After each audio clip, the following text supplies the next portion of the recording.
Hi everyone, welcome back. My name is Emelie. In this video I will be creating one card using some fun products from Trinity stamps. I will be using a glazing stamp set as well as this really cute and fun donut set called Tiny Donut Paper Die. I believe it's called that. It's really cute, and it has all of these layers and you can build it up with some decorations. I had some frosting here on my cake, or sorry, my donut, and I will also have some spritzing on top. You can see I cut it out of some coordinating colors and I'm just cutting away the inside part. I hope that makes sense. And you can see here how I'm layering everything together.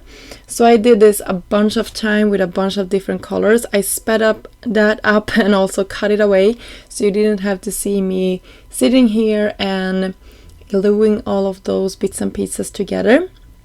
But you just get an idea of how everything looks. And I did a bunch of them because I know I wanted to create my own background pattern. That is one of my favorite techniques when it comes to card making. And yeah, I just had a blast creating these. And it went super fast. When I just had cut all of these images out, I could just play around with it and have them sort of laid out in different directions on my card base here.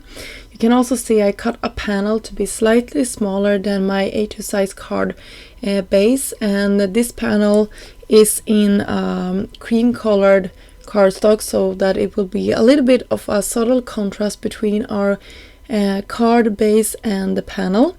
You can see I'm going around trying to get a good spacing between all of my donuts. You can also see I'm raising them up with some foam squares.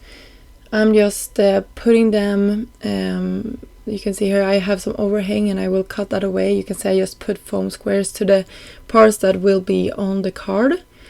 And when I was finished with that, I needed to create some sentiments. And one thing I like to do is create the same sentiment a bunch of times, heat set them on white on black paper, and then cut them out and have the same sentiment going across my card a couple of times. I hope you can see the embossing there. Sorry if it was a little bit like not crispy and clear, if that makes sense. And yeah, you can see I'm just scattering them towards the middle of my card here. I will fuss around until I'm happy with the placement of all of these. And I'm using some foam strips from Trinity to adhere them to my card base. Sorry, to my card front. And when I'm happy with all the placement, I will attach this to my card base, and then my project will pretty much be all done. It was a super fast and fun. Here I'm just showing you the stamp set that I use for my sentiments. So this really was a fun and easy card to create. I put some bling down off camera, and that finished off our project. I hope you enjoyed this video and got inspired to create your own background pattern and maybe using some of the products that I used in this video. Until next time, I hope you have a great day. Bye!